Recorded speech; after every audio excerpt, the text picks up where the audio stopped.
নমস্কার, আপনারা দেখছেন সময় কলকাতা। সময় নিউজ নিয়ে রয়েছে আমি সৈকত। প্রথমেই চোখ রাখবো আবহাওয়ার দিকে। পুজো শেষ, এবার সবার ঘরে ফেরার পালা, কিন্তু বৃষ্টি যেন বিদায় জানাতেই চায় না। বঙ্গোপসাগরের উপর তৈরি হওয়া ঘূর্ণাবর্তের জেরে ক্রমাগত বৃষ্টি হয়ে চলেছে সমগ্র পশ্চিমবঙ্গ জুড়ে। এরই মধ্যে ওড়িশা থেকে নিম্নচাপ ছত্তিশগড়ের দিকে এগোলেও নতুন করে সতর্কতা জারি হলো সমগ্র বাংলা জুড়ে। শুক্রবার থেকে শুরু হওয়া বৃষ্টি শনিবারও দক্ষিণবঙ্গে অব্যাহত থাকতে পারে। আবহাওয়া দপ্তর জানিয়েছে, মঙ্গলবার পর্যন্ত বিক্ষিপ্ত থেকে ভারী বৃষ্টিপাতের সম্ভাবনা রয়েছে। লক্ষ্মী পুজোর আনন্দের মুহূর্তেই বানচাল করে দিতে পারে ভারী বৃষ্টি। হাওয়া অফিস আরও জানিয়েছে, উত্তরবঙ্গে নিম্নচাপের কারণে প্রচুর জলীয় বাষ্প ঢুকেছে। তার প্রভাবেই দার্জিলিং, জলপাইগুড়ি, আলিপুরদুয়ারে ভারী থেকে অতি ভারী বৃষ্টির সম্ভাবনা রয়েছে। শনিবার থেকে ওপরের জেলাগুলিতে বৃষ্টিপাত আরও বৃদ্ধি পাবে। অপরদিকে দক্ষিণবঙ্গের মুর্শিদাবাদে দু এক জায়গায় 7 থেকে 11 সেমি পর্যন্ত ভারী বৃষ্টিপাত হতে পারে।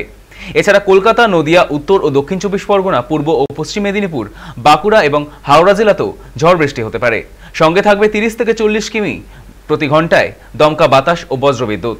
শনিবার সকালে উত্তর ও দক্ষিণবঙ্গের আকাশ মেঘলা থাকবে। আবহাওয়াবিদদের পূর্বাভাস, সোমবার পর্যন্ত উত্তরবঙ্গের বেশ কয়েকটি জেলায় প্রবল বৃষ্টিপাত চলবে।